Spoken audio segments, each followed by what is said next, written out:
Hey everyone, friends. Today I'm going to show you how to add mods to Aternos that aren't available on Aternos. So for this, I'll go to my server. Here's my server. So to add our mod here, we first need to go in and grab our world.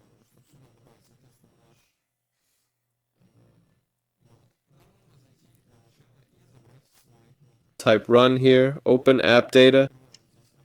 And here we need to grab one of our worlds from Minecraft. This is located in Minecraft and of course here in saves. So we'll copy this to the desktop. Yeah, click here and copy it. There, alright, copy it, yeah. Next, we open our world and go into worlds. Here we click on upload, then folder. And I'll upload this world from the desktop. Here it's loading, just need to wait.